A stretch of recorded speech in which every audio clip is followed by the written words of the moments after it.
What is your definition of taste, or like how does someone even get good at taste? It's funny how Silicon Valley is so excited about taste. And I think that craft is also maybe overlapping, but distinct Mm, as well. And then there's point of view, where you can have taste as a person and you can build with craft and intention and still have a very clear point of view, even though you were incredibly craftful.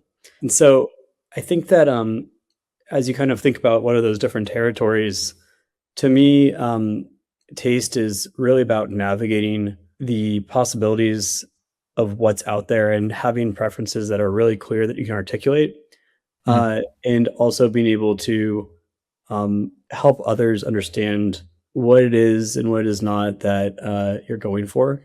Craft to me, mm. though, is really pushing past where others might push and thinking about things in their entirety and down to the micro and small level, as well Yeah. as the macro level. It's like all the different levels of abstraction, you make sure they fit together. And then there's point of view. And I think that for point of view, you really want to actually be expressing through a product or a design something that is unique that you see in the Mm, world, and doing it in a way where you're almost bringing some insight or some take to life that is moving some conversation forward. And I think that across many products that are consumer, enterprise, whatever, in software and hardware, uh, I think that the best products actually do have a point of view about the future. They do have a point mm. of view about how things should be and how people should live their lives or work. Uh, and I think that if everyone agrees with your point of view, you're probably not having much of a point of view. Okay, that makes sense. How about how like everyone's talking about being AI native and all this stuff. Like how are you guys operating differently, or like the type of people that you hire, tinker with stuff, or like use AI on the side? Like how's it changed? Yeah. I think probably as long as you're not totally averse to AI, if you're someone that likes to make things, Mm, you're someone that likes to learn about technology, then if you don't have philosophical opposition, then yes, you're going to go lean in and try to figure out how to use AI to your benefit. And yeah.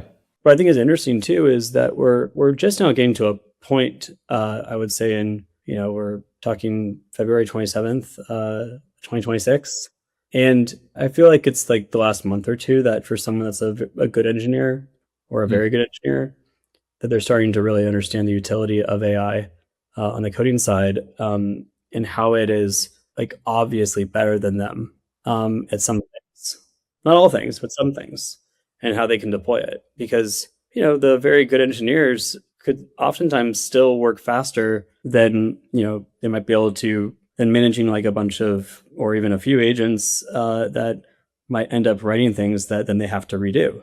And so now we're applying on the code side where if you know the model well enough, you know the setup well enough, you can know how to direct it and have it do some level of task for you. Now, in some code bases or some setups, you might be able to have it do a lot for you, and some it's less. But yeah, I think that it's just a skill to learn, just like anything else.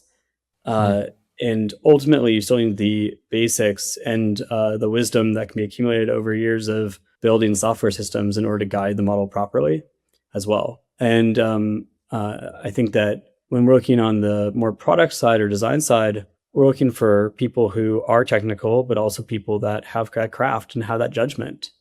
mm, Um, and I think that the judgment is extremely important. So I'm always trying to figure out as well who are the folks that are really bleeding edge and are consistently navigating these new paradigms in the right way, mm. and coming up with new approaches, because that is something I think is really exciting when you find folks who are just Yeah. like inspiring in their thinking and the way they can push these technologies in sort of inventive ways that others haven't yet.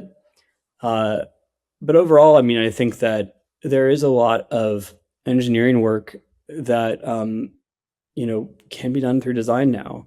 Mm, And ultimately, as I fast forward even more, I think we're entering a world where design is the new code. You'll be designing in a visual first way, and you'll be able to do a pull request right to production. And that doesn't mean that everyone will prefer that method.